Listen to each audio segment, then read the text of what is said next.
무엇보다 이사 공동체를 통해서 참 폭넓은 사역들을 묵묵히 감당해 주고 계시는데요. 특별히 저희 감장실에서 또 현지 리더십들 교회 자립을 위해서 또 여러 가지 사업 모델들 또 훈련시키고 하는 일들을 또 감당해 주고 계십니다. 반가운 소식이 있는데 6월 달에 첫 저서가 출간됩니다. 사실은 그 전에 출간되면 오늘 와서 이렇게 갖고 오셔서 또 이렇게 저희들에게 나눠주시고, 물론 구입해야 되는 거지만 좋은 책을 쓰셨어요. 선교로 묻고 삶으로 답하다. 네, 그래서 강의 중에도 또 소개해 주시겠지만 관심 갖고 또 이런 귀한 또 자원이, 저희 선교적 자원이 계시다는 것에 참 감사하고, 오늘 이 자리를 통해서 마음껏 시간이 좀 부족하겠지만 나눠주실 때 여러분 또 호응해 주시고 박수 쳐주시고 배울 수 있는 시간 됐으면 좋겠어요. 우리 김기대 선생님 나오시죠. 나오실 때 박수 부탁합니다.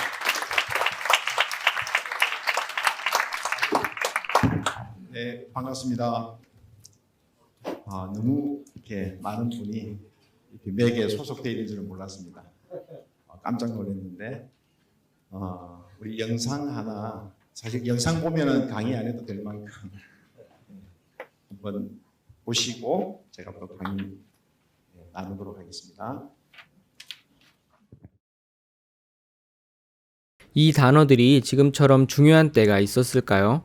생태와 경제, 교육, 선교, 그리고 공동체. 2002년 하나 되어 무엇이든 가능했고 무엇이든 해낼 수 있을 것 같았던 그때에 아무도 모르게 캄보디아 땅에는 이삭이 하나 심겼습니다. 그리고 20년이 지났습니다. 그동안 상황은 많이 변했습니다. 헬조선, 금수저, 양극화와 불평등.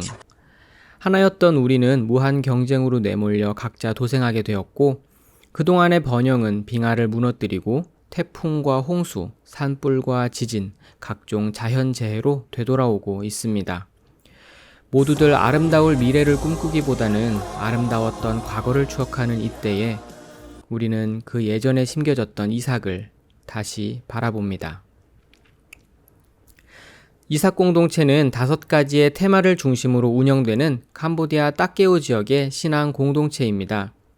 이삭은 이것이 하나님 나라를 이 세상에 가져올 수 있는 키워드라고 믿고 있습니다.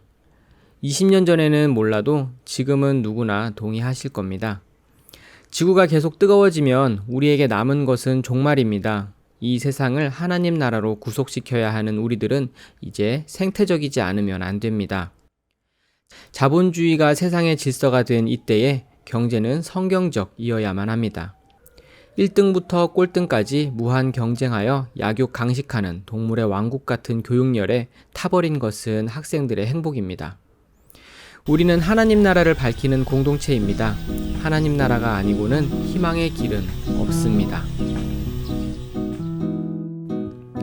여기가 이삭으로 들어오는 길이고 여기가 이삭의 정문입니다.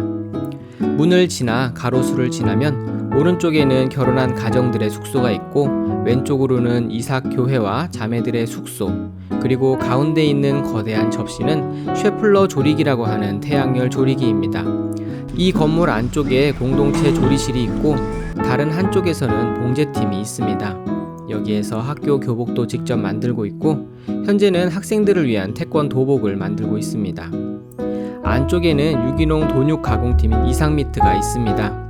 이삭미트는 한국에서 기술 이전을 받아 현재는 완전 자립하여 운영되고 있습니다. 항생제와 방부제를 쓰지 않고 돼지고기를 만들어 도시로 납품하고 있습니다. 옆 건물에는 목공팀이 있습니다. 목공팀은 프놈펜의 공방에서 기술을 배워와 현재는 디피스 학교에 필요한 거의 모든 가구를 직접 생산하고 있으며 주문 생산도 받고 있습니다. 여기는 우리 건축팀과 농장팀이 함께 일을 하고 있는데요. 새로운 비닐하우스를 한 동 더 만들 계획입니다. 철근을 가져와서 구부리고 자재를 만드는 일부터 완성하는 것까지 저희가 다 직접 해내고 있습니다. 여기는 예전 이삭학교로 쓰였던 건물입니다. 현재는 형제들이 숙소로 사용하고 있습니다. 초기에 이삭은 꿈과 미래학교라는 학교를 통해서 지역 청년들에게 유기농업을 비롯해 다양한 기술과 함께 성경적인 공동체 생활을 공유했고, 그때의 학생들은 지금 각자의 지역에서 훌륭하게 사역하고 있습니다. 그 중에 몇몇은 이삭에 남아 배운 삶을 같이 실천하고 있고요. 끼리봉과 뜰어다봉 교회는 그렇게 현지인에 의해 세워진 제자 교회들입니다. 조금 더 길을 따라 걸어가면 하우스가 보입니다. 여기는 저희의 유기농 농장입니다. 토착 미생물을 키워 농약 없이 깨끗한 야채들을 수확합니다. 여기서 수확한 야채들은 팔아서 수익을 냅니다.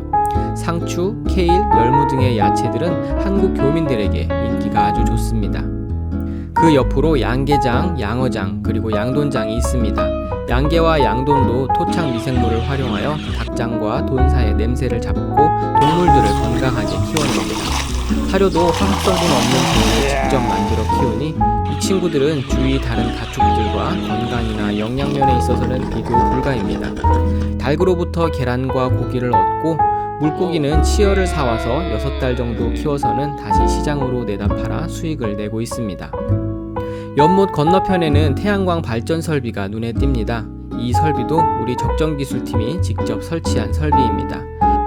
오래전 솔라쿠커로부터 시작되어 오랜 기간 훈련을 거친 적정기술팀은 공동체 내의 설비를 직접 담당하여 설치, 관리, 유지보수가 가능합니다. 그리고 그 옆으로 보이는 곳이 작년에 개교한 디피스, 꿈과 미래 국제학교입니다. 저기는 풋살장이고요. 여기가 정문입니다. 현재 유치원 3학급과 초등학교 5학년까지 약 120여 명의 학생들이 출석하고 있습니다. 이삭 공동체 내의 아이들은 물론이고 주위 지역사회의 아이들까지 함께 불러 모아 가르치고 있습니다. 좋은 교사운동과 협력하여 미래를 담보할 수 있는 성경적인 다음 세대를 길러내는 곳입니다. 경쟁하고 능력주의의 교육 대신에 협동하고 소통하며 비판적으로 생각하고 창조적으로 해결하는 그런 아이들을 키워내는 것이 저희 디피스의 목표이고 계획입니다. 이삭은 캄보디아 땅에서 하나님 나라를 여러분께 보여드리고 싶습니다. 2022년을 사는 우리에게 하나님 나라의 정의가 무엇인지, 공의가 무엇인지를 함께 고민하고 싶습니다. 하나님 안에서 모든 피조물이 균형과 조화롭게 공동체를 이루는 나라, 돈이 법이고 정의인 나라가 아니라 사랑이 정의를 보듬고 공의를 전하는 나라, 위에서 아래로 등급 나누어 줄 세우는 나라가 아니라 동등하게 손맞잡고 나란히 서는 나라, 뜻이 하늘에서 이루어진 것 같이 땅에서도 이루어지이다 하신 말씀처럼 하나님 나라가 이 땅에 이루어지기를 소망하는 우리는 이삭 공동체입니다. 네, 감사합니다. PPT를 좀 띄워주시면 감사하겠습니다. 저는 캄보디아에 2000년 11월에 아이 제 때리고, 그때는 31살이었는데 지금 생각보다 저도 나갈 때도 됐을 만큼의 세월을 보내는데 아직도 못 나가는지 안 나가는지 계속 사역 중에 있습니다. 이제 오기 전에는 저는 짧게 동물병원을 이렇게 운영도 했던 수의사였기도 하고, 민들레 공동체라고 한국의 산청의 작은 무소유 공동체를 저희들이 아주 일찍부터 그런 마음이 있어가지고 시작을 했었고, 개인적으로는 저는 수의학도 공부하고 대학원에서는 지방 자치학을 공부를 또 하면서, 제가 캄보디아를 안 왔다면은 아마 시민운동 쪽에서 같이 일을 하면서 그냥 사회 정치적 참여를 할 수 있는 그런 계기들이 있었는데, 그 상황 속에 제가 캄보디아를 들어오게 되었고, 저희들이 그동안 조금 전에 보셨던 이삭 공동체라고 하는 그거는 사람들이 이렇게 불러서 저희들이 그렇게 사용을 하게 되었고, 저희들이 시작했던 2003년에 시작했던 학교가 꿈과 미래 학교였는데 이름을 이삭이라고 바꿨고, 이게 아브라함 아들 이삭은 A가 하나 더 있는데 저희는 그냥 발음은 이삭처럼 들리고 실제 학교 이름은 Institute for Sustainable Agriculture and Community Development입니다. 제가 이거 하겠습니다. 그래서 그 약자를 따서 저희들이 이삭이라고 이름을 불러서 사용을 하고 있고, 동시에 2003년에 저희들이 함께했던 사역 중에 하나가 혹시 아시는 분이 계실지 모르겠지만 CH 프로그램이라고 체라고 이야기하죠. Community Health Evangelism.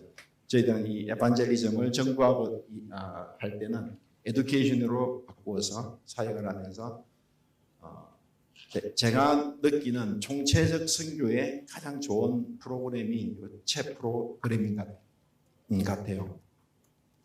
그걸 한 저희들이 6년 정도 사역하면서 교회 없는 마을에 들어가서 한 11개의 마을을 저희들이 3개월 동안 설문조사를 했어요. 그래서 설문조사에 하는 요령들은 다 있거든요. 그래서 최소한 한 30%, 한 100가정이 있으면 한 30가정 정도의 가장을 만나서 리서치를 하는데, 이제는 마을을 하다 보니까 한 3개월 정도 걸리더라고요.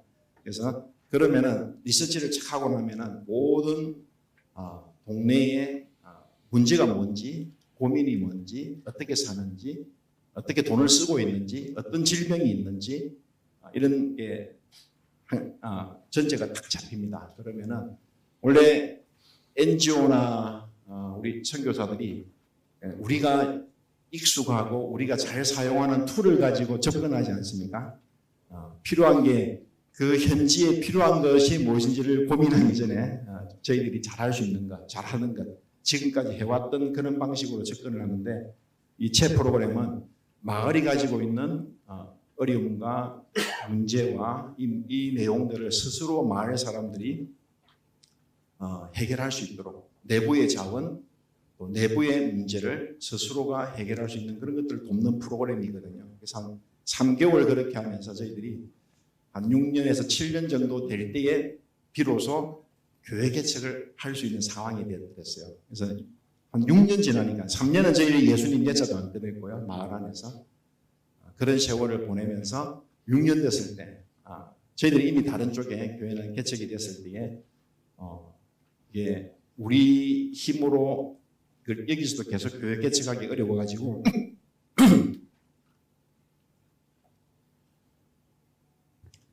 저희들이 교회 개척은 외국 선교단체에게 맡겼습니다. 그래서 외국을 통해서 맡긴 이유는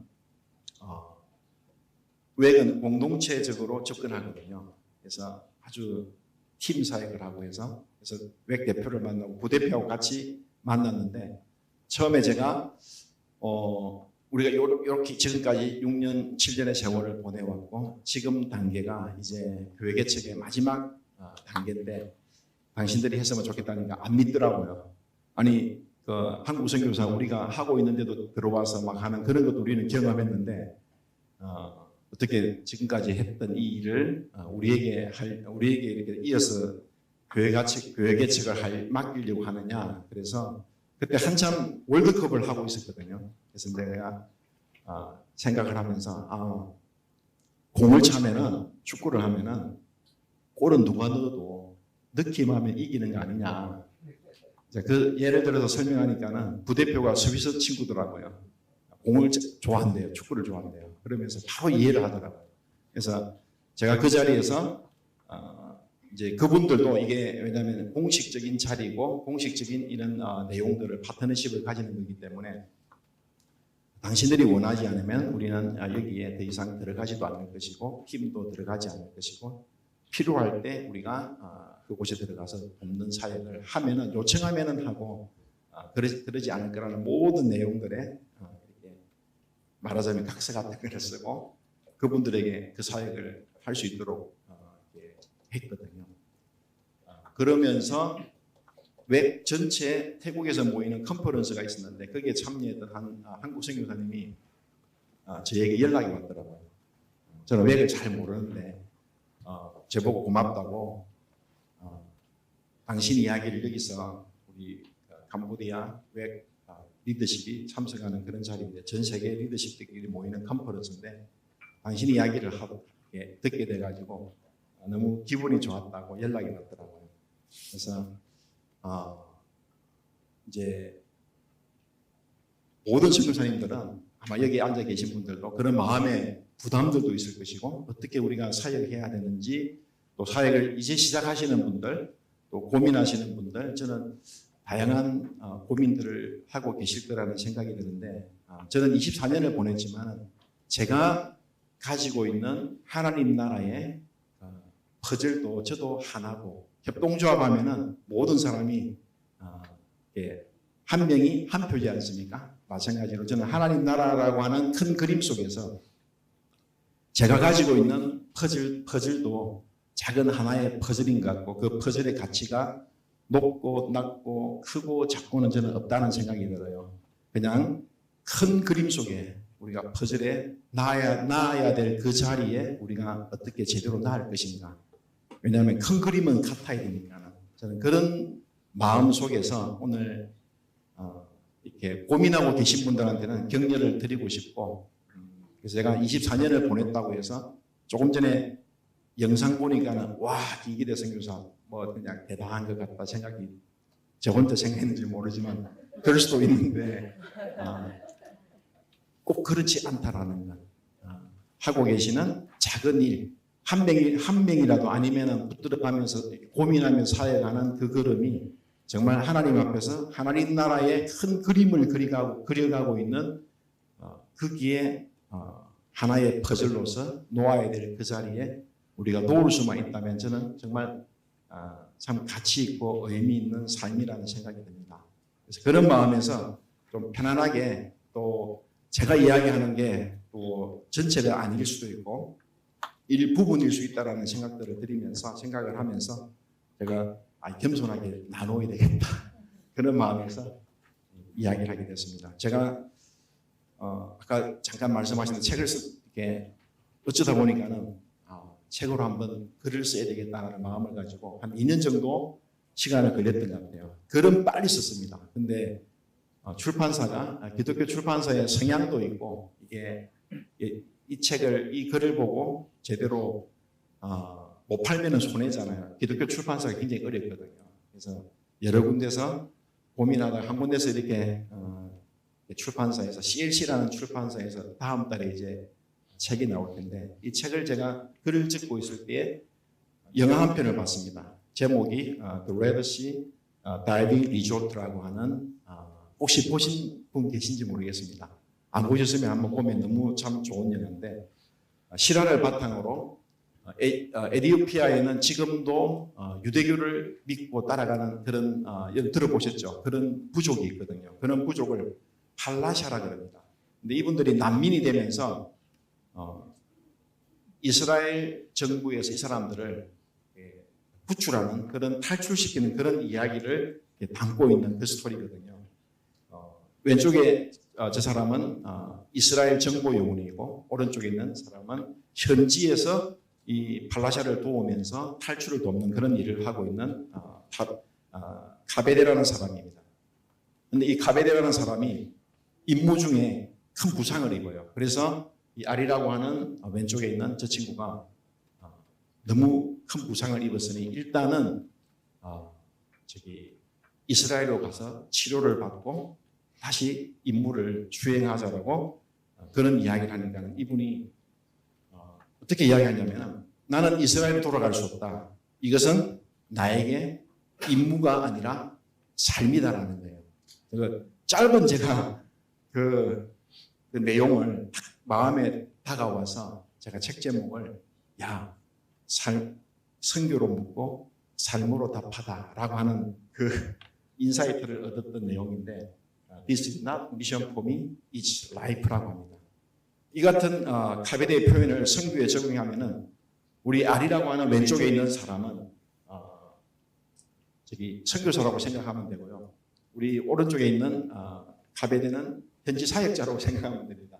그래서 우리는 캄보디아에 올 때 미션을 가지고 오지 않아요.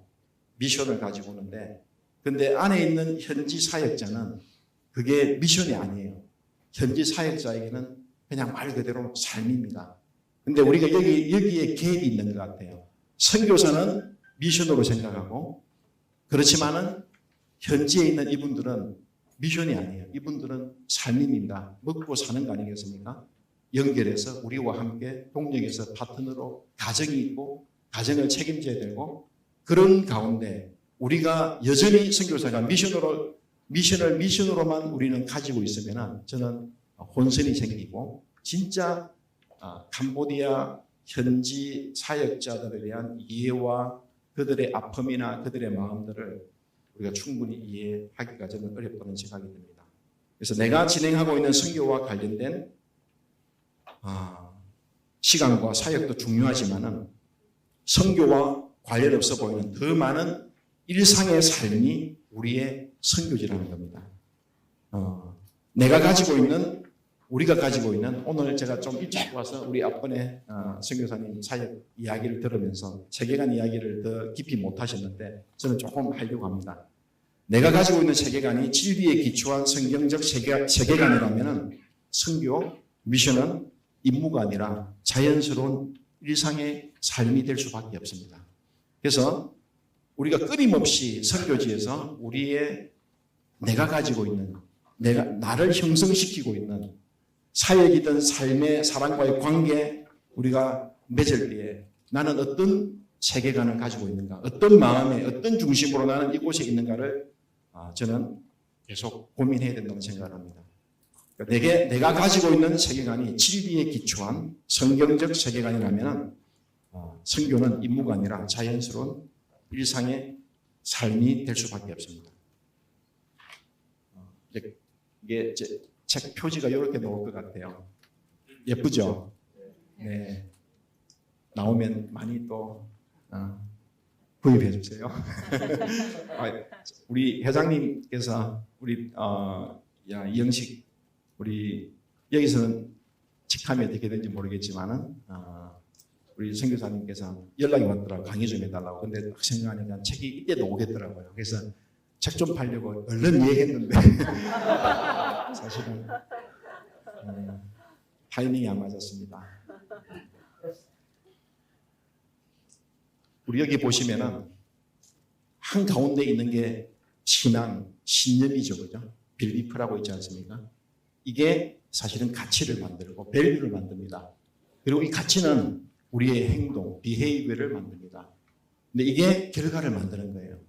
그래서 우리가 가지고 있는 근본적인 신앙이 어떻게 되어 있는지, 우리가 정말 여전히 우리가 이원론적인 신앙 속에서 살아가는지, 아니면은 캄보디아 땅에서 복음은 들었는데 여전히 불교적인 세계관이, 아니면 가정으로부터 학교로부터 받은 교육으로부터 내가 받은 그 영향이 여전히 남아있다면은 우리는 결국은 마지막에 컨시퀀스로 결과로 그렇게 드러날 수밖에 없다는 겁니다. 이걸 고민한 분이 선교사님 학자가 왜 10년, 20년을 선교지에서 세월을 보냈는데 결정적인 순간에 사역자가 원래대로 원위치가 되는 거예요.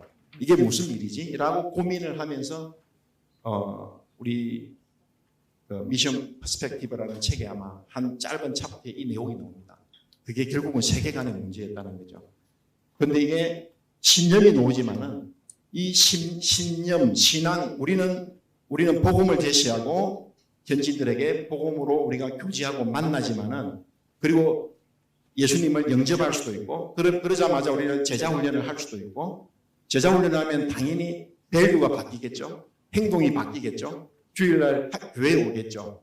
그러면서 열매들이 맺히고 그런 것들을 볼 수는 있는데, 근데 왜 다시 원위치로 돌아가느냐를 고민을 하면서 알고 보니 믿음이라고 하는, 이 신념이라고 하는 그 기저의 세계관, 이 패러다임이 있더라는 거예요.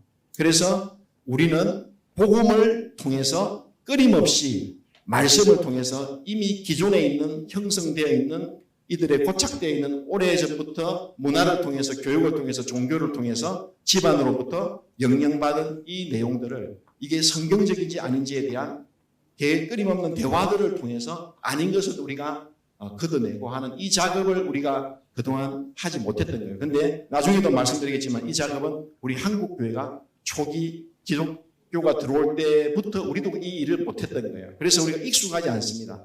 이 문제가 사실은 자신에게 문제가 나오고 자선교학에 문제가 되는 부분인데요. 그래서 우리가 하고 있는 뭔가 프로그램을 다들 고민하고, 아니면 한국에서부터 이미 생각하고 있는 프로그램이 있을 거예요. 근데 그 프로그램의 그 근본은 어디서 출발되느냐? 내가 가지고 있는 세계관이에요. 한국 교회가 가지고 있는 세계관, 나를 파송한 교회가 가지고 있는 어떤 정책, 원리, 그 세계관이 결국은 현지에서 우리의 어떤 프로그램으로 나온다라는 거죠. 저는 캄보디아를 들어오자마자 생각했던 것 중에 하나는 동네 이장 만들자. 그래서 우리 말씀드린 이삭학교를 저희들이 생각했던 거예요. 예수 믿는 동네 이장 만드는 학교를 만들자. 그리고 마을을 총체적으로 변화시키자. 그 고민을 하면 제가 CH 프로그램을 만나게 됐고 알게 되었고 그걸 캄보디아 땅에서 저는 그런 세계관으로 제 마음속에 제 속에 있었기 때문에 지금의 저의 결과가 제가 살아가는 모습, 추구하는 방향 이런 결과들을 저는 또 가지고 있다는 생각이 들고 그래서 모든 분들이 저는 정말 우리가 가지고 있는 사역을 아니면은 사람을 대하든 제자 훈련을 하든 사역을 하든 그 중심 속에 있는 우리의 세계관의 점검이 끊임없이 저는 필요하다는 생각이 듭니다. 왜냐하면 조금 전에 말씀드렸던 것처럼 내가 가지고 있는 세계관이 진리에 기초한 성경적 세계관이라면 선교는 미션이 아니라 라이프가 될 수 있다는 것입니다. 왜냐하면 더 많은 시간 우리가 선교지 어떤 한 사역에 보내는 그 시간보다 더 많은 일상의 삶의 시간이 수많은 시간을 우리는 그냥 보내고 있거든요. 근데 그 영역이 우리가 하고 있는 일보다도 더 큰 선교지라는 겁니다. 저는 이 문제가 해결 안 되면은 우리는 우리 한국 교회가 제가 신학교에서 한 강의 늘 가르치는데 저는 우리 학생들에게 미안한 마음이 늘 있거든요. 한국 선교사, 한국 교회 하면은 우리 친구들 앉아 있는 신학생들은 다들 어떻게 하면 따라가면 듣기만 하면 배우기만 하면은 우리도 이렇게 되겠지 하는 마음으로 듣는데 제 마음속에 우리가 듣고 있는 한국 교회의 오늘날 현실은 그렇지 않지 않습니까? 너무 가슴이 아프고 너무 무너지고 있고 청년이 없고 저출산 문제와 이런 모든 것들이 한국 교회를 위협하고 있는 이 상황 가운데 있는데 우리 친구들이 이거 한국에서 온 최신 가장 따끈따끈한 내용의 신학적 주제니까 이거 공부하면 될 수 있을 거야 라고 하는 그런 마음이 저는 늘 사실은 미안한 마음, 고민스러운 마음이 늘 마음속에 있습니다. 우리가 건물을 지을 때 조감도도 필요하지만 조감도 하나로 가지고는 건물 못 짓죠. 캄보디아에서는 지을 수 있어요. 우리가 많이 해봤지 않습니까? 세부 뭐 없지만은 조감도 하나 가지고 선교사님들 중에 많이 건축하신 분들도 계시고 저도 그렇게 했는데 한국에서는 절대 그렇게 하지 못하죠. 그리고 목적지를 찾아가기 위해서는 대축적지도도 필요하고 소축적지도도 필요합니다. 그래서 두 개가 다 있어야 돼요. 아주 상세한 이게 저희들 학교 지을 때 조감도거든요. 근데 학교를 저희들이 지었는데 더 잘 지었어요. 이 방보다 모양이 되게 많은데. 근데 이거 하나로서는 건물을 지을 수 없습니다. 우리는 아주 상세 도면이 필요하고 뭐 배관이 어떻게 되든지 전기가 어떻게 되는지 이런 하수구가 어떻게 되는지에 대한 정확한 도면이 있어야 건축사가 그 현장에 없더라도 이것을 독해낼 수 있는 사람만 있으면 건축은 되는 겁니다. 혹시 이렇게 딱 주면은 어디 찾아갈 수 있겠습니까? 지금 캄보디아에서 못 찾아가요. 그렇죠, 그죠? 굉장히 상세한 것 같지만은 이 지도로 우리가 찾아갈 수 없습니다. 여행을 위해서는 출발지와 목적지를 정확하게 알아야 돼요. 제가 안식년 때 OMSC라고 하는 미국의 동부 쪽에 있는 선교 기관에서 한 1년간 공부할 수 있는 기회가 있었는데 마지막 1년 공부를 마치고 저 서부 쪽에 비행기를 동부에서 서부 가는 비행기를 저희들이 캔슬을 시키고 횡단을 했거든요. 그때는 2008년이니까는 이런 우리가 보는 거 뭐죠? 전화 내비게이션이 없는 거예요. 그래서 그때 맥캐스트라고 하는 구글에 있는 그 다운로드를 제가 하루하루 가야 될 한 21일 걸려서 움직였거든요. 방문하고 싶은 미국에 있는 공동체 이런 곳들을 보면서 그래서 출발지와 목적지를 딱 찍으면은 제일 첫 장이 저는 것처럼 나옵니다. 그 다음부터는 어디서 좌회해서 몇 번 국도, 몇 번 고속도로, 어떤 출구를 하는지를 한 장 한 장 그걸 다 21일치를 카피를 하니까는 프린트를 하니까는 큰 책 2권 정도 되더라고요. 그래서 그걸 하나씩 버려가면서 옆에 있는 아들이 아빠 이거 근데 한 2번 정도 제가 실수한 것 외에는 목적지까지 한 20일 동안 헤매지 않고 갈 수 있었고 2번 실수도 가지고 있는 지도가 정확하면은 다시 원위치에서 돌아갈 수 있습니다. 그게 굉장히 중요한 개념입니다. 그런 것처럼 첫 페이지는 항상 출발지와 목적지를 보여주면서 이것을 우리는 소축적 지도라 그러지 않습니까? 그 다음부터는 어디서 어떻게 해야 될지를 우리가 보면서 가는 그런 일들을 해야 되는 것이고 제가 짧게 이야기 말씀드렸는데 저나 여러분이나 작은 한 퍼즐입니다. 퍼즐을 우리가 만들 때는 큰 그림을 보지 않습니까? 일단은 뭐 상자를 보면은 완성되어 있는 그림이 있습니다. 그걸 딱 한번 먼저 보고 그 다음부터 우리가 펼쳐나누고 시작을 하는 건 아니겠습니까? 우리의 역할은 하나님 나라라는 큰 퍼즐을 완성하기 위해 놓아야 할 그 자리에 하나의 퍼즐을 놓는 것입니다. 내 옆에 그림이 어떤 그림인지, 오른쪽에는 어떤 색깔인지, 아래 위 좌우를 다 보면서 진짜 내가 놔야 될 그 자리에 내 퍼즐을 놓는 것. 그럴 때에 전체적으로 하모니를 이루면서 이런 그림을 우리는 완성할 수 있습니다. 마지막 내가 놔야 될 이 퍼즐을 우리가 제대로 필요한 자리에 놓을 수가 있는 것입니다. 제가 좀 속도를 해서 11시 반까지 강의를 마치고 한 30분 질문하는 시간을 가지도록 하겠습니다. 제가 이삭학교 말씀은 잠깐 한번 드렸고요. 나중에 또 말씀드리겠습니다. 그리고 저희 이삭 공동체가 추구하고 있는 중요한 개념인데 제가 이 내용 에콜로지, 에코노믹스, 에듀케이션, 미션, 커뮤니티 트리플 EMC라고 E가 3개죠. 그죠? E가 3개. 여러분 놀라지 마세요. 제가 이 개념을 간부대 오기 전에 자꾸 들어온 거예요. 네, 2000년이잖아요. 세월이 많이 변했죠. 시간도 많이 변했는데 이 주제의 내용이 오늘날 지금하고 비슷한 결을 같이 하고 있는 내용 같습니까? 비슷하죠. 그죠? 크게 차이가 안 나죠.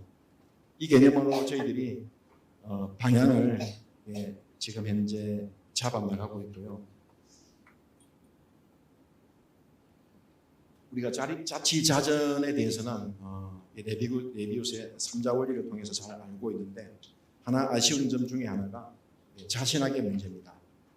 한국 교회는 자신학을 세우는 것은 실패했던 것이었죠. 1930년대 서구 유학파들이 한국의 초창기에 복음을 듣고 선교사의 도움을 받으며 미국이든 유럽을 통해서 공부하고 온 그 유학파들에 의해서 오늘날 한국의 신학의 체계가 세워졌다고 생각하시면 되고요. 그 다음에 초기에 들어왔던 선교사님들 대부분은 우리가 요즘에는 별로 취급하지 않는 세대주의 종말론의 영향을 많이 받으셨던 분들이 들어오지 않았습니까?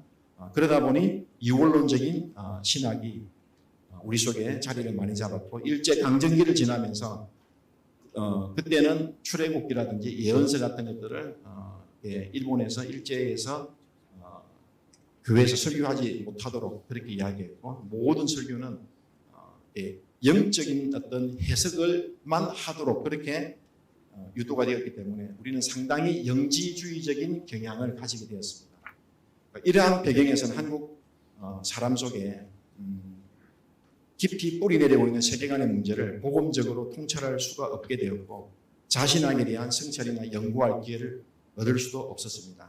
만약 초기 한국 교회가 한국 사회에 깊이 뿌리 내린 종교와 문화와 세계관 연구를 통해 자신학을 성찰할 기회가 있었다면 한국의 토양에서 잘 자랄 수 있는 한국적 신학이 뿌리를 내릴 수 있었을 것이었는데 참 여기 앉아 계신 분이나 저도 여기는 아쉬움이 굉장히 큽니다. 왜냐하면 우리한테는 3.1 만세운동이라든지 독립정신, 저항정신, 평등정신, 평화주의 이런 좋은 우리의 유산들이 많이 있지 않습니까? 이것을 우리가 우리의 자신학을 통해 한국교회의 신학에 스며들었다면 저는 한국교회의 모습은 지금과 사뭇 달랐을 것이라는 생각을 합니다.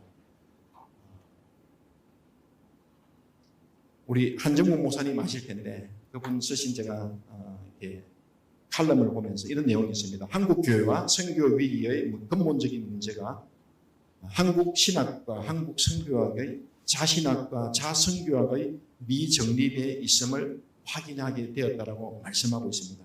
한국교회의 근본적인 위기가 한국 신학의 자신학화 실패에 기인할 정도로 자신학화가 굉장히 중요하다는 것입니다. 저는 한국교회는 자신학을 세우지 못한 한계를 안고 있음을 저는 선교사들이 겸손하게 인정을 해야 된다고 생각을 합니다. 그리고 캄보디아 사역자들이 캄보디아 자신학을 세워갈 수 있는 토양을 저는 조성해 줘야 된다는 생각이 들고, 저는 이 일이 아주 중요한 선교사와 현지에 있는 신학교의 중요한 역할이라고 생각합니다. 그러면은 그럴 때에 한국 민족을 캄보디아 민족을 향하는 하나님의 오묘한 뜻과 계획도 어느 날 캄보디아 우리 사역자들이, 캄보디아 성도들이 우리에게 있었던 킬링필드와 우리에게 있었던 제국을 경험했던, 앙코르 제국을 경험했던 이런 것들을 포함한 모든 것들이 어느 정도 해석이 될 때에 이 내용들이 한국 선교사나 웨스턴 선교사를 통해서 우리가 받은 것이 아니라 너무 자부심을 가지면서 그런 참 기회들이, 그런 시기가 때가 있었으면 좋겠다는 마음이 듭니다. 계속 제가 연결해서 말씀을 드리는데 생각이 행동을 낳습니다. 프란시스 세프 박사가 요 내용을 계속 이야기하지 않습니까? 아이디어 오브 컨시퀀스, 생각은 결과를 낳는다는 이야기합니다. 제가 절실하게 이 내용을 체험한 것 중에 하나가 두 가지가 있는데, 하나만 제가 말씀을 드리면 르완다 우리 인종 학살 관련된 내용을 여러분들 아실 겁니다. 이게 오래된 이야기가 아니고 1994년에 한 100일 동안 있었던, 그 당시 르완다는 한 70~80%가 기독교 크리스찬들이었어요. 캐톨릭도 있고 개신교도 있고. 근데 여러분 생각해 보십시오. 그 한 70~80% 되는 그 르완다의 그 상황 속에 후투족과 투치족이라고 하는 두 종족 간의 갈등 속에서 후투족이 투치족을 학살을 하거든요.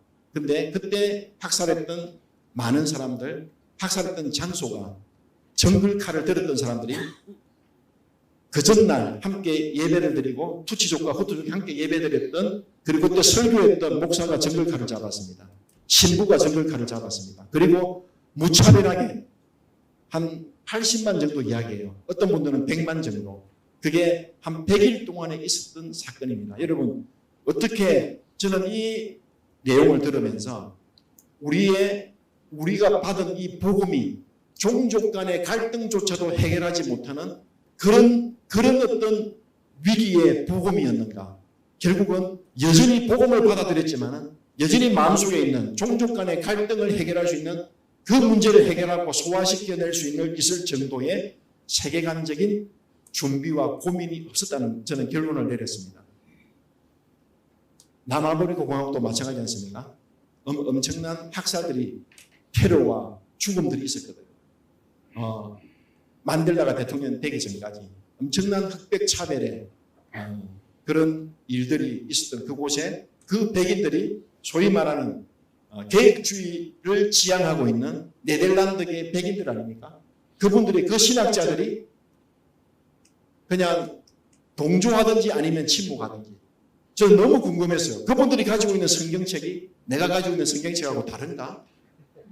왜 이럴 수밖에 없는, 여기에 침묵할 수밖에 없고 그런 지지하는 신학적인 이론들이 나올 수밖에 없는 이런 일들이 일어났었을까? 저는 이런 교훈을 통해서 저희들이 여전히 생각은 결과를 낳는다. 우리가 이 땅에 캄보디아 땅이 있지만은 정말 저는 늘 두려움이 있어요. 하얀 도화지 같은 그곳에, 어쩌면은 태초 이래에 교회가 없었던 그곳에 선교사가 들어가서 뭔가를 하는데, 여러분 두려움 없습니까? 내가 정말 하나님 앞에 정말 이 퓨어한, 깨끗하고 바르고 제대로 되어 있는 기독교적인 세계관을 통해서 가진 이 복음을 온전하게 나누고 있느냐, 그 안에서 세워진 그 교회가 이 땅의 역사가 될 텐데, 저는 그런 마음에서 사실은 두려움이 있는 거예요. 어쩌면 그 두려움 때문에 렉에게 맡겼어요. 겁이 나서. 렉은 팀 사역을 잘하니까.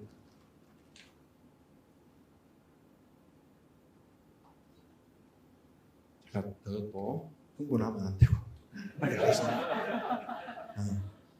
왜 트리플 EMC인가? 에콜로지, 에코노믹스는 여러분 제가 논문을 하나 썼거든요. 논문을 쓰면서 2014년에 제가 하고 있는 사역을 정리하고 싶었어요. 인풋이 있으면 아웃풋이 있어야 되잖아요. 많은 선교사를 돕는데 도와도 지원하고 함께해도 결과가 없으면 안 되잖아요. 최소한 우리가 하고 있는 일들을 그냥 그동안 아무것도 한 것이 아니라고 말하기는 그러니까는 논문으로 쓰고 싶어서 제가 박사 논문으로 이 트리플 EMC를 가지고 썼는데 그때 연구하다가 제가 봤던 것 중에 하나가 에콜로지하고 에코노믹스가 오이코스라는 단어의 한 패밀리예요. 집안이 같습니다. 어원이 같습니다. 오이코스는 집이라는 말이거든요. 그리스 말고. 근데 거기에 에콜로지가 파생되고 에코노믹도 파생됩니다. 우리는 에콜로지 하면은 환경 뭐 이런 쪽에 영역으로 생각을 하게 되고 이코노믹스 하면 디벨롭먼트, 발전 이런 개념이 되는데 이게 여러분 나누어져 있는 게 아니라 한 가족이라는 거예요. 그래서 에콜로지컬한 이코노믹스가 가능하다는 거예요. 제가 이걸 만났을 때, 알았을 때 너무 행복하더라고요. 저는 모르고 했는데 알고 보니 패밀리였구나. 그래서 우리가 사역에 접근할 때 이 두 개념을 같이 생각할 필요가 있고요. 그래서 보이지 않는 하나님 나라를 어떻게 우리가 볼 수 있는 하나님 나라로 드러낼 수 있을까? 하나님 나라의 속성이 녹아있는 공동체를 이루는 것이다 라고 저는 생각합니다. 이 하나님 나라의 속성의 키워드는 지속 가능한 생태적 경제, 에콜로지컬 에코노믹스로 저는 하나를 잡았고요. 그리고 하나님 나라의 가치는 다음 세대에게 에듀케이션을 통해서 전수되어야 됩니다. 그리고 생태적 경제와 이 교육을 통합할 수 있는 그릇이 필요한데 이게 저는 선교 공동체라고 생각하는 거예요. 한 사람이 영향을 주기는 어렵지만 한 공동체는 사상에도 영향을 줄 수 있고 공동체가 가지고 있는 집단 지성에게도 영향을 줄 수도 있고 그들의 마인드를 변화시킬 수 있는 것이 저는 공동체로 생각하기 때문에 이런 개념으로 잡아봤고요. 제가 쓰는 책 표지에 요 그림이 들어갑니다. 우리 중2짜리 캄보디아 MK한테 제가 부탁을 했어요. 우리 공동체를 한번 쭉 둘러보고 나서 야 이거 디자인 한번 해줄래? 하니까는 저는 그냥 해줄 줄 알았는데 아르바이트 하겠다. 근데 제가 그때 아르바이트를 시킨 게 얼마나 잘했는지 돈을 주고 한 게 지금 쓸 수 있잖아요. 마음껏 그죠? 근데 예쁘게 잘 그렸죠. 한 중앙에 이게 요거는 불빛입니까 혹시? 불빛은 한 중앙에 조그마한 저게 학교입니다. 학교고 저희들이 작게 시작했던 초가집에 시작했던 학교를 통해서 그 안에는 제자들이 때로는 목사가 되었고 지금은 한 20 그때 만났던 친구들이 한 명씩 두 명씩 선교사님 선생님 저도 선생님 따라 같이 하면 그냥 살면 안 될까요? 그래 살자 했던 친구들이 한 명 두 명 지금 결혼한 친구가 24가정이에요. 애가 40명이에요. 싱글을 포함하니까 100명이 돼 96명 되더라고요. 지금 함께 그 중에는 목사가 된 친구 목사가 되니까 제가 안수받을 일이 없더라고요. 그래서 저는 여전히 저한테 가장 안 맞는 옷이 목사 가운이거든요. 그래서 야 네가 그냥 하면 됐다.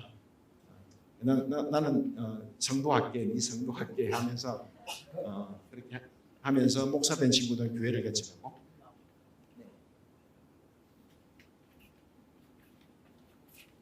그게 학교 여기가 이제 그렇게 저희들이 형성된 커뮤니티 처치고요.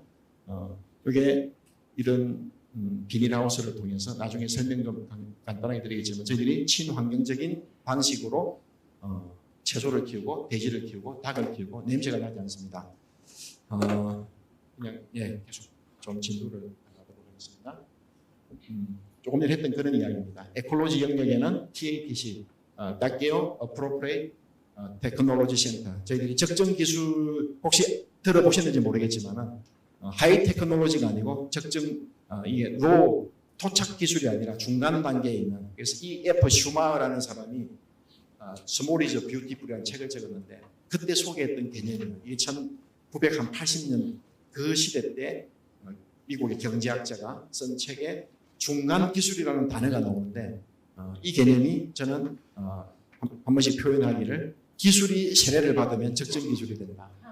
기술이 회개하면 적정 기술이 된다. 그래서 가장 비용을 들이지 않고 돈을 쓰지 않으면서 현장에 맞는 그런 내용의 개념으로 그래서 저희들이 한 중요한 개념을 성경적인 경제로 잡았고 이 개념의 핵심은 저는 레위기 25장에 나오는 희년으로 잡고 있습니다. 그래서 희년이 선포되는 그날은 대속죄일이죠. 그죠? 그러면서 영적인 원래에 다시 회복이 일어납니다. 그리고 빚이 탕감되고 노예는 해방되고 땅을 잃었던 사람은 땅이 원래 주인에게 다시 돌아갑니다. 그렇게 되면서 안에 있는 미생물 땅들이 쉬면서 결국은 49년이 안식년이었고 희년이었고 그 다음에까지 한 3년 정도 땅이 쉬면서 땅 속에 있던 모든 미생물까지 회복되는 그런 회복이 일어납니다. 이것은 완전한 리셋. 50년이 희년을 경험할 때마다 영적, 경제, 사회적, 정치적 모든 영역에서 리셋이 일어나는데 이 개념을 저희들은 성경적 경제의 개념으로 잡고요. 그래서 공동체 기업으로 요거는 이제 에콜로지 영역 속에서 적정 기술 우리 팀들이 있습니다. 이 팀들이 한 10년 전에 후배가 들어와서 태양광 기술을 전수하고 저희들이 받은 기술을 가지고 필요한 곳에 나누기도 하고 이걸 통해서 우리가 기업을 적정 기술 팀을 만들어서 비즈니스를 만들어서 열심히 했는데 요거는 저희들이 잘 안 됐어요. 중국에 너무 싼 제품들이 들어오니까 우리가 감당이 안 되더라고요. 그래서 제가 이 팀들은 건축팀으로 전환을 하고 있고 요 밑에 보는 저기 접시 같은 거 있죠. 이런 거. 요게 한 1시간 정도, 한 50분 정도 햇빛이 쨍하는 곳에 두면은 5인, 6인 되는 밥도 하고 국도 끓이고. 그래서 요거는 매뉴얼이에요. 손으로 좀 움직이면서 한 15분에 한 번씩 정도만 하면 됩니다. 근데 이게 왜 이 개념이 중요한가 하면은 전 세계에서 우리 캄보디아 선교사님 잘 아실 거예요. 시골에 가면은 부엌에 쓰고 있는 부엌이 대부분의 부엌이 밀폐되어 있죠. 창문 없는 그런 곳에 밥을 하게 되면은 거기서 나오는 장작에 나오는 가스, 장작에 나오는 가스라 그럽니까? 연기가 담배 독성의 10배 정도 됩니다. 그래서 WHO의 통계에 의하면은 1년에 죽어가는 이 장작 연기 때문에 죽는 사람의 숫자가 170에서 180만 명이에요. 근데 그 희생자가 누구겠습니까? 엄마일까요? 누구일까요? 마치면 제가 책 한 권 선물 드리겠습니다. 다음에. 주방에서 밥하는 사람이. 네, 아이 중에서 누구 아이, 어떤 아이겠어요? 우리 회장님 제가 맞는 거로 하고. 엄마 등에 엎여 있는 애기들입니다. 엄마 등에 엎여서 부뚜막에서 한 15분, 20분만 일하고 나오면은 그 애는 담배 함부로 핀다고 같다고 생각하면 됩니다. 그러면은, 왜냐하면은 우리가 이런 개념으로 선교적 접근을 하니까는 많은 분들이 선교사님 뭐 하고 있습니까? 지금 나가서 영혼 구원이 얼마나 중요한데 그거 오리고 자르고 붙여가지고 지금 그 부뚜막 만들고 있습니까? 라고 하는 분들이 질문을 하는 경우가 있어요. 근데 한 영혼이 천하보다 귀하지 않습니까? 여러분 그렇죠. 이걸 통해서 우리가 단순히 나누어주는 이 일만 아니면 나누어주면서 꼭 전도지를 같이 꼭 나눠줘야 그게 선교가 되고 그런 게 아니지 않습니까? 그래서 이게 배터리가 안 됐습니다.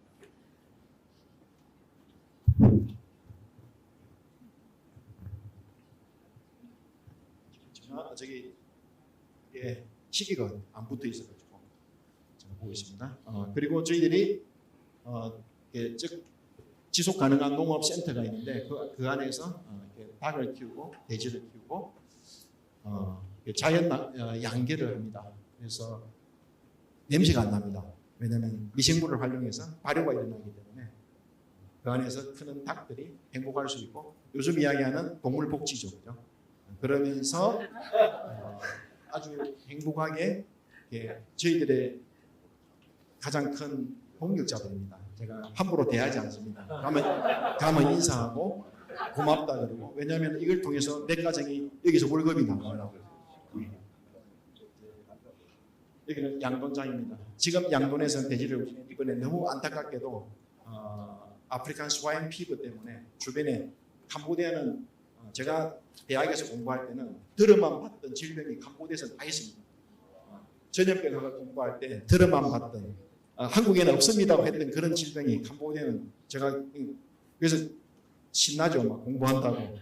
근데 이게 너무 무차별하게 검역이 안 되고 통제가 안 되니까 피해를 보고 있는데 여기도 전혀 발효를 통해서 미생물을 활용해서 저희들이 키우고 이런 일들을 하고 있고요. 여기 책임자가 내일 모레면 시험 합격만 하면은 안수받을 목사가 여기 책임을 맡고 있어요. 돼지떼를 양육하고 또 나가서 양떼를 양육하고 있습니다. 이런 개념을 없애는 거예요. 우리가 이게 한 역할로서 우리가 지금 하는 거다라고 하면서 한국 분들이 좋아하는 건강한 채소를 100% 채소를 키워서 저희들이 한 10명 정도 시작했던 한 10년 전에 얼마 전인지는 모르겠지만 단톡에 있는 그 사람들이 지금은 어제 보니까 한 300몇 명 됐어요. 회원들이 한국 교민들 여기 앉아 계시는 선교사님들도 계실 것 같은데 이 책임을 맡는 선교사가 일일이 연락하면서 판매를 합니다.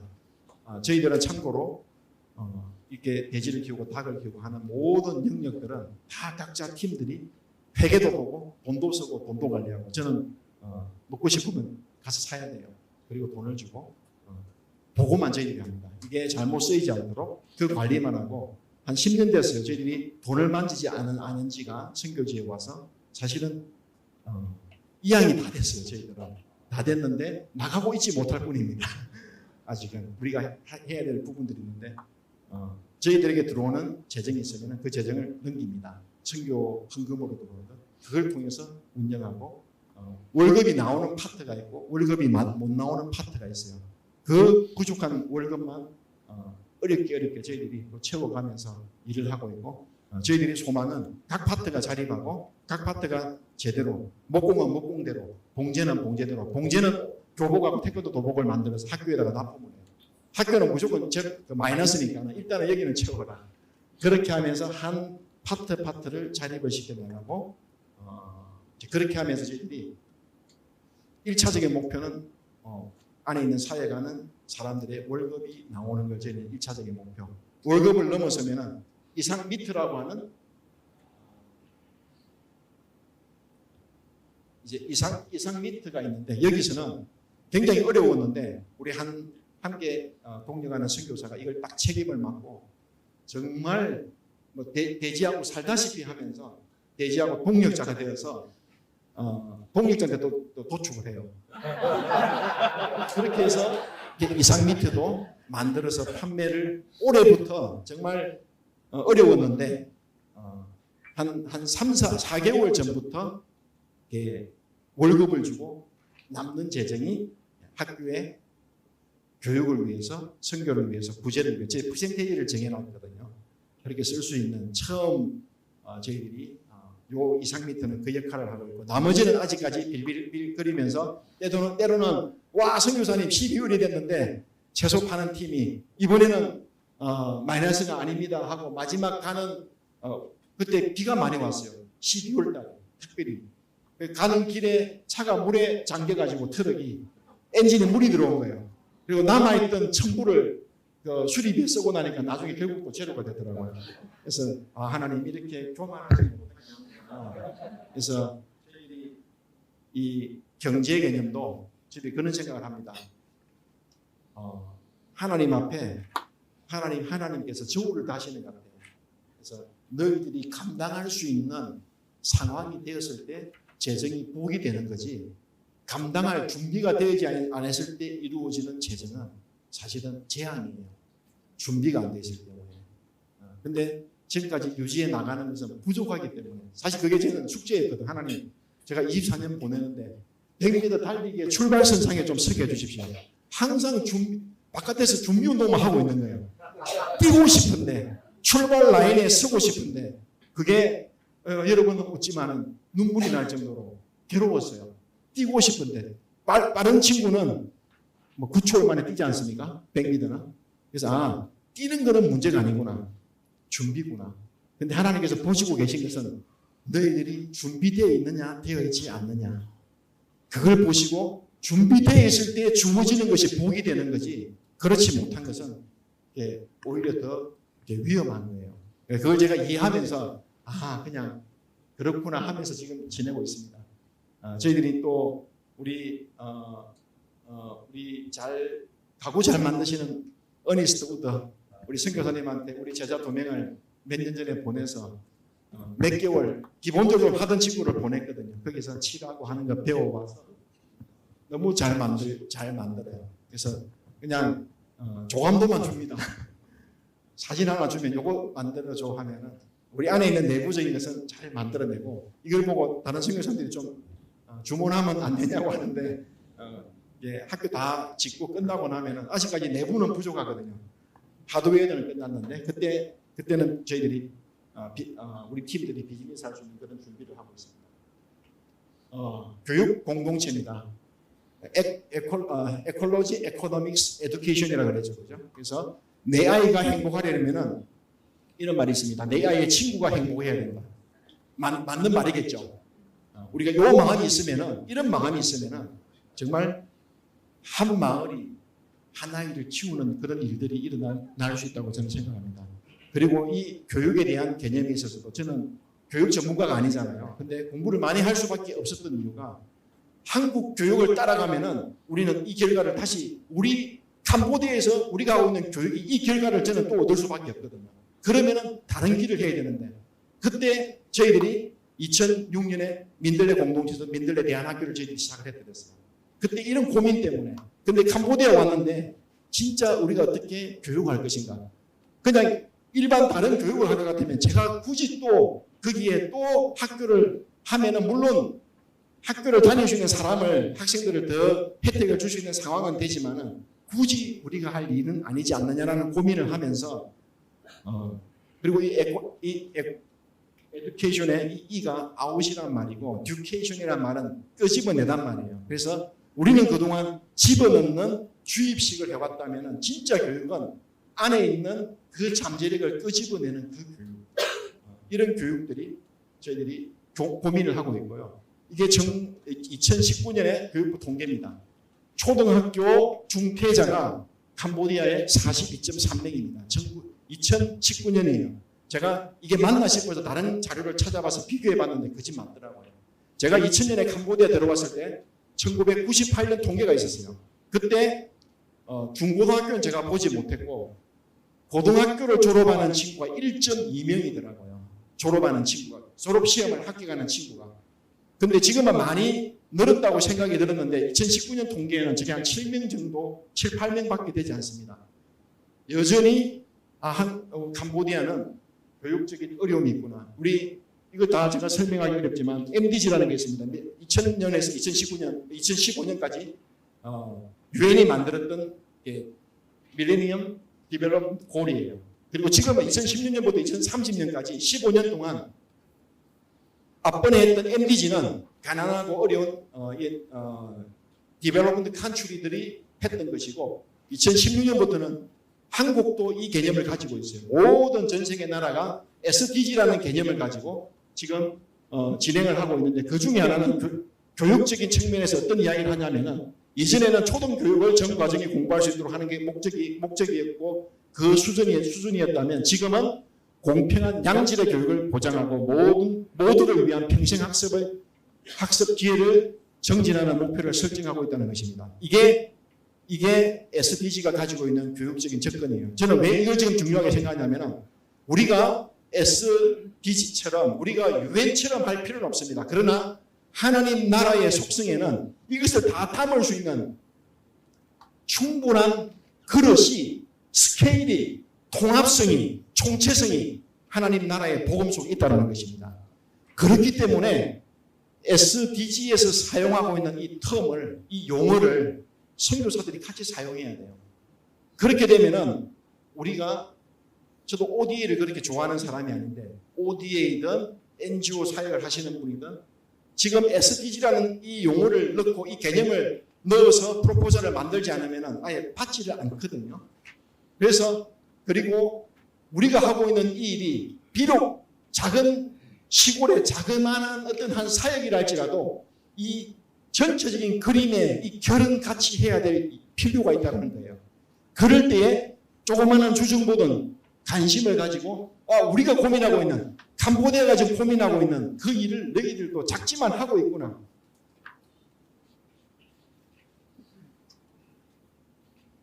그런 개념이 서로 적용이 되면 얼마든지 저는 여러분의 사역이 새로운 개념으로 좀 접근할 수 있다는 생각입니다.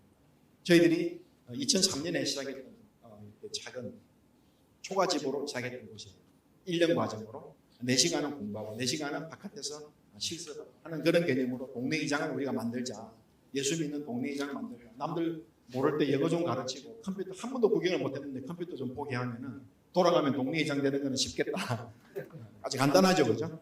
그런 개념으로 저희들이 접근했던 하나의 작은 그냥 조그만한 700평 빌려서 저희들이 돈이 없으니까 초가집 짓고 저렇게 시작했던 것입니다. 그렇게 그런 또 학교가 죄송하지만 이렇게 또 좋은 학교가 또 된 것 같아요. 됐고 이제 제가 하나님의 선교 우리 주제는 여러분 다 너무 잘 알고 있는 개념인 것 같고 제가 책에 여러분 가지고 있는 교재에 좀 자세하게 다 적어놨습니다. 읽으시면 참고가 될 것 같고요. 다만 제가 이 미래 선교 우리가 지향해야 될 선교를 이야기하면서 이 ESG라는 개념 여러분 들어보셨죠, 그죠? 혹시 못 들어봐도 괜찮습니다. 여러분 지금 기억하시고 지금 ESG라는 개념을 쓰지 않으면은 기업이든 교육이든 전체가 팔할 수도 없고 뭐 영업을 할 수도 없고 금융도 ESG를 붙여야 됩니다. 그래서 친환경적이고 사회에 기여를 하고 잘 투명한 경영 이런 개념을 이야기하고 있는데 이 개념들이 저는 선교에도 접목이 돼야 된다고 생각합니다. 그래서 이건 한번 좀 참고하시면 좋겠고요. 그리고 기후 생태 전문 선교입니다. 제가 관심을 많이 가지는데 지속 가능성, sustainability라는 말을 하잖아요. 이 sustainability라는 말은 다음 세대를 생각하면서 오늘 우리가 가지고 있는 자원을 쓰자는 거예요. 쉽게 말하면.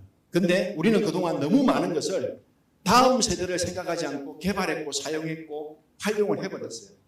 그런 개념에서 우리가 기후 생태 전문가들을 키워내는 그리고 선교를 위해서 이런 역할을 할 수 있는 2050년까지 1.5도를 우리가 유지시키자라고 하지만 이미 최근에 몇 개월 전에 세계 기후 협약에서 경고를 했습니다. 2030년이 되면 넘을 것 같다. 지금 몇 년 남았습니까? 몇 년 안 남았잖아요. 그러면 영영이 우리가 이런 편안한 가운데서 선교하기가 쉽지가 않고요. 금방 다가올 게 헝거, 굶주림, 기아로 우리가 팬데믹을 경험할 수밖에 없는 상황이 될 겁니다. 자, 21세기에 선택받는 종교라는 내용을 제가 자담 형식의 내용을 들은 이게 책으로 나왔더라고요. 여기서 이야기하고 있는 건 첫 번째가 21세기에 남을 수 있는 종교는 기독교 모든 걸 다 포함해서 어떤 방향으로 가야 되냐는 이야기를 하는 가운데 첫 번째는 생태적인 관심이 없는 종교는 사라질 것이다. 두 번째는 가벼운 개념, 이게 표층적인 종교가 아니라 심층적인 종교, 영성을 추구하는 종교. 세 번째는 공공성을 추구하는 종교는 21세기에 살아남을 것이라고 이야기하고 있습니다. 우리 선교의 방향이 어떻게 가야 될지를 저는 고민할 필요가 있다고 생각합니다. 자, 이게 이제 마지막 제가 하나 간단하게 말씀드리겠습니다. 이쪽으로 보면은 물질적, 정신적, 사회적, 영적인 영역이 나오죠. 그죠? 이걸 우리가 그래프로 치면 X축으로 두고 Y축에 구호, 회복, 개발, 지속성이라는 개념을 여러분 생각하죠. 이게 Contextualized Symbiotic Ministry라고 하는 야마모토라고 하는 사람이 이게 개발했던 지역사회 개발의 기독교 지역사회 개발의 한 어떤 상황적 공생 모델이라고 합니다. 그래서 우리가 들어가고 있는 캄보디아는 지금 구호 단계가 아니죠, 그죠? 제가 봤을 때는 구호가 필요했어요. 근데 지금은 구호 단계 아니에요. 근데 우리가 구호 사역에 포커스를 맞추면은 이게 힘들어질 수 있습니다. 구호는 그냥 이전으로 돌아가는 그 시간을 말하는 거예요. 그래서 기간이 1년 정도밖에 안 걸립니다. 그러나 회복은 이제 이전처럼 되었을 그 순간, 그리고 이전처럼 된 그 순간, 어떤 재난이나 뭐 태풍이나 전쟁이나 그럴 때에 구호팀이 들어가서 회복의 단계가 어느 정도 되면 바로 들어가야 될 그 다음 단계는 개발입니다. 개발은 교육에 들어가기 때문에 생각보다 시간이 깁니다. 4년에서 7년이에요.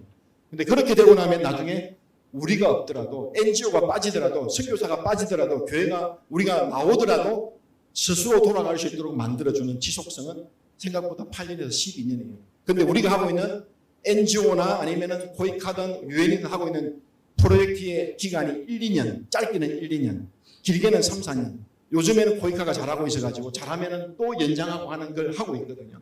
그렇지만은 지속성을 가지는 그런 개념으로 접근하기 어렵다는 거예요. 여러분이 사역하고 있는 사역의 현재의 단계가 어느 단계에 있는지, 그리고 우리가 물질적, 정신적, 사회적 영역 속에서 우리가 중요하게 생각해야 될 개념이 무엇인지를 좀 생각하면서 접근하면은 우리 사역에 더 풍성한 사역이 될 거라고 저는 생각합니다. 이제 마지막입니다. 이삭 공동체 진행하는 사역이 선교사의 사역에 대해서는 안 된다고 저는 생각합니다. 선교지는 선교사의 꿈과 야망을 실현하는 장소가 아니에요. 우리의 꿈을 성취하는 곳이 선교지가 되어서는 안 됩니다. 하나님의 뜻이 하늘에서 이루어진 것처럼 땅에서도 이루어지는 선교가 정말 되어야 될 것입니다. 지속 가능한 나라의 온전한 모델은 하나님 나라라고 생각합니다. 근데 그 하나님 나라가 임하기 위해서는 성령이 임하셔야 됩니다. 성령이 임할 때에 초대교회가 형성이 되고 그런 나눔과 온전한 코이노니아가 이루어졌던 것처럼 정말 성령께서 함께하는 그런 일들이 일어났으면 좋겠습니다. 네, 감사합니다. 네. 이어서 여러분들 Q&A 시간 갖도록 하겠습니다. 질문하실 분들 있으면 손을 들어 펴주시면 마이크 넘기겠습니다.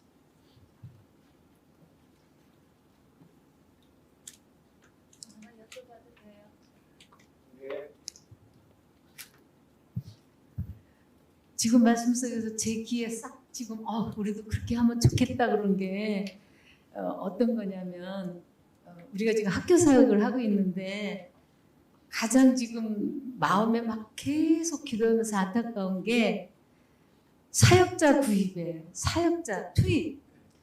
우리 학교는 이제 고2까지밖에 없거든요. 근데 유치원부터 얘네들을 계속 성장시켰어요. 그러니까 학교를 고등학교까지 인가는 받았지만 한꺼번에 안 뽑고 유치원 아이들 졸업시킨 아이들 초1, 초2 이렇게 올라가서 지금 고2까지 됐단 말이죠. 그러면 얘네들이 지금 10년 넘게 말씀으로 컸는데 매일 월요일부터 금요일까지 성경 공부를 했으니까 근데 주일 예배는 그렇게 안 나와요.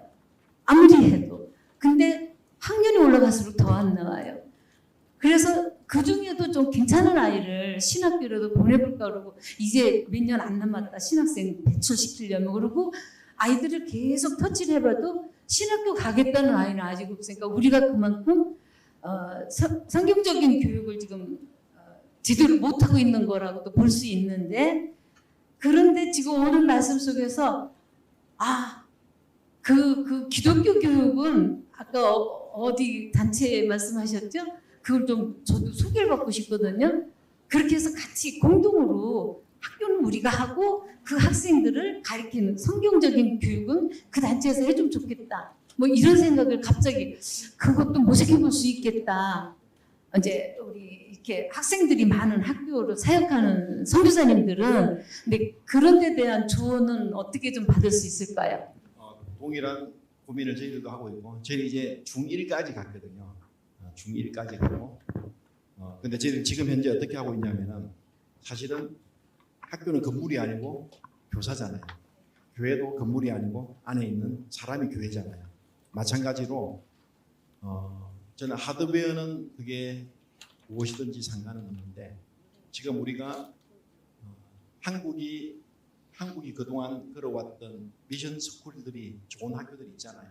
근데 그게 부정적인 영향도 많이 있잖아요. 우리가 예배드리고 성경을 가르치고 암송을 시킨다고 해서 기독교 교육이 아니고 사실은 과목 속에 수업 속에 기독교적인 세계관으로 해석해서 과목들이 어떤 레슨들이 풀어낼 수 있는 교사가 사실은 준비되는 게 굉장히 중요한데 캄보디아에 어렵잖아요. 안 되잖아요. 저희들도 그나마 다행인 것은 저희들은 그 제자들을 한 10년 전부터 저희들은 교대하고 사범대를 보낸 거예요. 10년 전부터였죠. 여기 프놈펜 대학도 보내고 지방에 있는 지방마다 교대가 있거든요. 교대는 아이들이 시험 쳐가지고 가거든요. 그러면 무상으로 배우는데 근데 또 어떤 게 있냐면 아직은 이 나라 시스템이 틈새가 많습니다. 우리가 학비를 내겠다고 하면은 교대에 가서 우리가 학비를 내겠다면 아이를 받아주거든요. 정식으로 교육부가 졸업장도 주고 교사 자격증도 줍니다. 근데 공립학교에서 다만 가르치지는 못하는 거죠. 왜냐하면은 그렇게 들어간 그 코스가 아니니까는.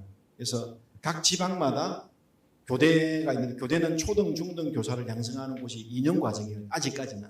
프놈펜은 4년이 됐다고 들었고요. 차츰차츰 지금 더 좋게 만들려고 하고 있는데 그래서 저희들이 올해는 저희들이 현재 외부에 있는 사람을 중등 과정, 그러니까 중학교까지는 저희들이 외부에 있는 선생님 수학교사 한 명만 우리가 모시고 오면 해결이 되는데 고등을 생각을 하니까는 사람이 더 필요하니까는 올해 그러니까 작년에 졸업한 고3들이죠.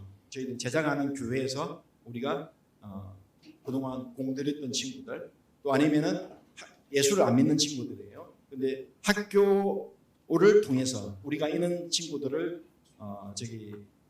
대학을 보내줄 것이고 그리고 나중에 교사가 될 것이라고 해서 지금은 우리가 7명을 그 예비 교사라 그러잖아요. 그래서 지금 주말반 대학을 보내면서 일반 대학, 대학도 사범대학, 사범대학이 있거든요.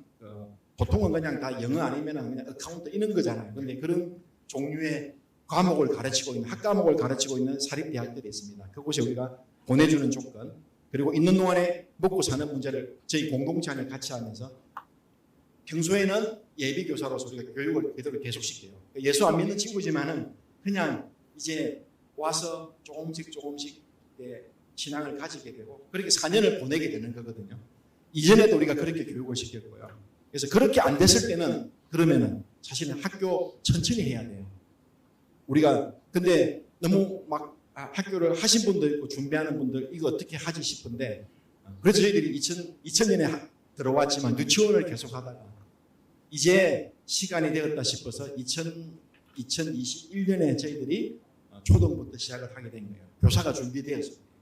그래서 저는 그렇게 하더라도 늦지 않은 것 같고요. 지금이라도 저는 예비 교사를 계속 준비시키는 것. 그리고 예비 교사를 우리가 잘 교육하기 어려워요. 저는 근데 한국의 이런 단체가 그런 역할을 못 해줍니다. 못 해주고 그렇지만 저희들이 좋은 교사 운동이라는 제일 큰 엄브렐러가 있거든요. 교육단체. 거기서 저희 와서 기독교 세계관 교육, 기독교 교육 이런 개념들 그리고 내용들을 그리고 학급 경영, 학급 운영 이런 개념들을 계속 왜냐하면 한 번도 안 배웠기 때문에 굉장히 어렵습니다. 이런 걸 따라가기가.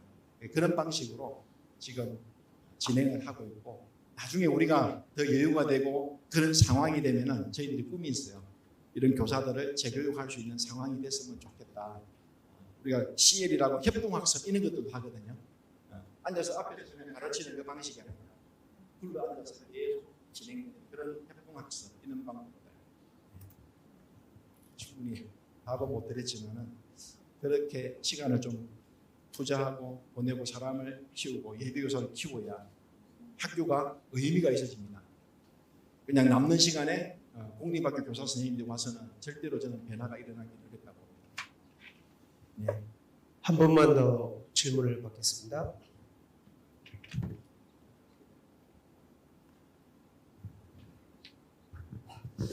저는 특별히 비즈니스 선교 영역에 좀 하나 여쭙고 싶은데요. 사실 지금 프놈펜 쪽만 해도 뭐 엄청난 부동산 가격도 뛰고요. 또 이제 이 프놈펜 쪽에서는 선교사님들조차도 이렇게 실제로 많은 비즈니스를 하시거든요.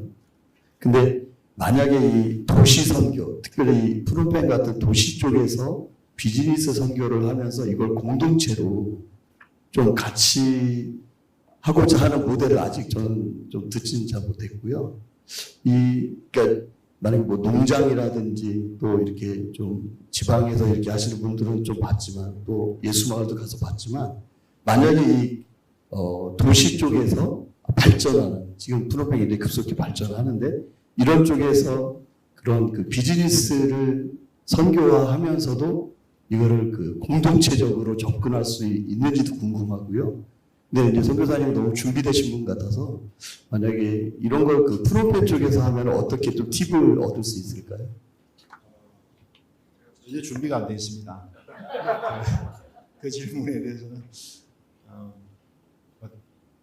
사실은 도시 안에서 제가 어떻게 해야 될지는 아직은 모르는데 저희들이 연계해서 그냥 시골을 연계해서 저희들이 하고 있는 일들을 연장선 속에서 지금 뭔가 뭐 카페라든지 우리가 생산하는 그런 내용들을 가지고 뭔가 어떤 생태적 미식 차원에서 운영되는 친환경적인 그런 어떤 카페, 음식점, 판매 이런 것들은 생각은 뭐 저희들은 하고 있고 조금씩 하고도 있는데 여기에서 뭔가를 어떻게 해야 되고 하는 것은 또 선교사님이 그 고민을 하시면 답이 안 오겠나 싶습니다. 혹시 한번 감사합니다.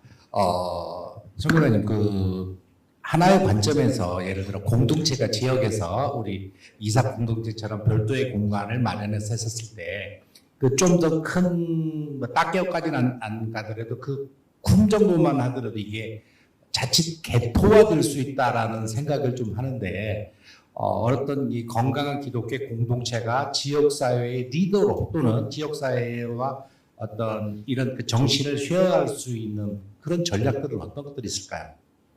그래서 저희들이 했던 게 챗 프로그램이에요. CH 프로그램. 저희들이 공동체라는 이름을 뭐 이런 걸 누가 이제 불러서 그렇게 된 거고 처음부터 저희들이 했던 개념이 마을을 한 단위로 마을이 전체 우리가 그냥 위험한 게 교회만 세워놓으면 교회가 개토화될 수 있잖아요. 우리가 그런 경험 많이 하잖아요. 지역 사회에 녹아 들어가지 못하는 그런 형태의 좀 이질적인 어떤 그런 공간으로서 이해가 되는데 이 챗 프로그램, CH 프로그램, 커뮤니티 헬스 에반젤리즘 여기서 말하는 이 건강이 헬스라는 게 딴 게 아니고 아까 이야기했던 몸뿐만 아니라 정신적, 사회적, 영적인 조화를 이루는 상태를 이거는 WHO가 정의를 내리는 거예요. 이걸 건강이라 그러거든요. 그래서 그 개념으로 저희들이 마을을 섬겼던 거죠. 그리고 그곳에 있는 농업 문제, 삶의 문제, 위생 문제, 의료 문제, 교육 문제 가지고 있는 포함해서 영적인 문제. 영적인 문제가 겨우 6년, 7년이 됐을 때에 저희들이 터치할 수 있는 거예요. 근데 농민들을 다 불러가지고 저희들이 아까 설문조사 했다 그랬지 않습니까? 저는 죄송합니다만 이제 땅 밟기 좀 그만했으면 좋겠다. 저는 그렇게 이야기합니다. 그러지 말고 미니스트리 오브 플래닝을 가고요. 모뉴멘트 가서 서점을 가시고 인터넷을 통해서 가지고 있는 캄보디아의 이 통계적인 상황이 굉장히 많습니다. 저희들이 2000년에 했던 일이 그 작업이에요. 캄보디아에 가지고 있는 얼마 안 되는 자료였지만 그때는 어디 갈 수가 인터넷을 뒤지는 게 아니라 미니스트리 오브 플래닝을 가는 거예요. 기획부를 가고 그들이 만들어낸 1998년 유엔을 통해서 만들어냈던 인구 사회학적 통계 이런 고민들을 그래서 그냥 다니다가 십자가 안 보이면 여기가 하나님 인도하시나 그렇게 생각하시면 안 되고 근데 알고 보니 그곳에 이미 현지인들 중심으로 일어나는 십자가만 없지만 성경 공부가 그런 게 있는 거예요. 근데 동종업종에 같이 하는 사람이 가서 더 좋은 더 영향력 있는 것을 뭔가 팔아버리면 무너지잖아요. 그래서 저희들이 설문조사를 충분히 하면서 그러면 개념이 딱 잡힙니다. 그때 지역 리더십들 다 불러요. 그리고 저희들이 설명회를 합니다. 이분들도 한 번도 자기 문제를 자기 것으로 여겨보지를 못했어요. 어떤 문제인지. 근데 질병이 어떤 질병이 많은지, 질병 때문에 쓰는 의료비나 약값이 얼마나 되는지, 화장실이 얼마나 되는지, 설사가 한 70%예요. 질병이. 돈은 그 당시 100%를 쓰고 있는데 30에서 40%가 약값으로 들어가는 거예요. 그리고 빚을 내서 병원을 가면 그 다음에 그 돈은 절대로 갚지를 못합니다. 그런 현실들을 보면서 우리가 부족하지만은 우리가 돈이 있으니까 유엔처럼 코인카처럼 그런 NGO 큰 단체가 우리가 할 수 있는 게 아니잖아요. 그러나 이들이 가지고 있는 이들의 문제를 스스로가 해결할 수 있는 것들을 돕기 위한 우리의 어떤 수고, 그 작업을 통해서 저는 얼마든지 그분들의 마음을 얻고 시간이 많이 걸려요.